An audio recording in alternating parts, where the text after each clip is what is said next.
Yeah, bonjour tout le monde, bienvenue pour cette dernière vidéo en guise de conclusion à la réalisation de notre script Vagrant qui permet d'installer un cluster Kubernetes sur VirtualBox. Donc tout s'est terminé comme il faut.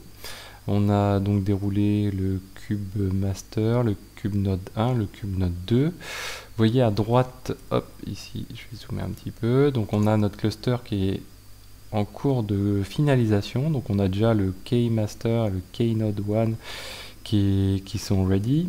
Et le K-Node 2 est en cours. Tout simplement parce qu'il faut, si on regarde un kubectl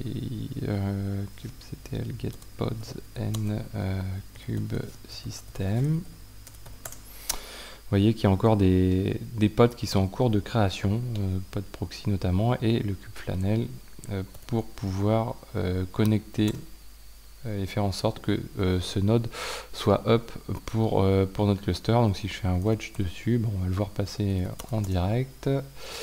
Voilà, on va attendre un tout petit peu, mais on va le voir évoluer. Voilà, bon. Ce qui est intéressant, c'est de voir un petit peu la facilité. Une fois qu'on a réalisé ça, on a fait vraiment le plus dur. Et ça va vous permettre de pouvoir, quand vous le souhaitez, démarrer un cluster cube.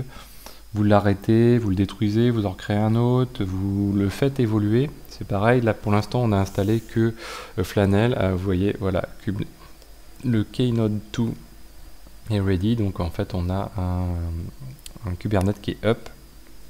Voilà. Donc en fait ce que je voulais dire, c'est qu'en fait vous pouvez supprimer, recréer et surtout compléter ce cluster. Je le ferai probablement peut-être en vidéo aussi, c'est-à-dire rajouter les métriques internes à Kubernetes, puisque quand on l'installe, ben, on a rien pour l'instant. On pourrait imaginer aussi rajouter du NFS, mettons.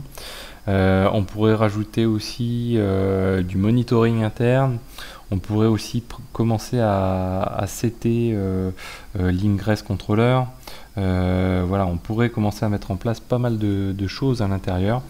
Donc ça c'est cool. On pourrait même imaginer rajouter un ELK et avoir, on va dire, une stack complète élaborée et où il ne nous reste plus qu'à rajouter des applicatifs dedans pour voir s'ils se connectent bien à tous ces éléments au sein de Kubernetes. Voilà, donc j'espère que cette vidéo vous a plu, j'espère que cette série vous a plu. N'hésitez pas à la partager, n'hésitez pas à commenter aussi pour indiquer ce que vous souhaitez. C'est moi ou... Oui, il est bien ready, voilà. N'hésitez pas à la commenter pour dire un peu comment vous auriez fonctionné, sachant que sur Vagrant on ira un petit peu plus loin dans les prochaines vidéos. On verra comment on joue du Ansible dans Vagrant et non pas en jouant Ansible sur Vagrant, mais Ansible dans Vagrant. Vous verrez la petite nuance.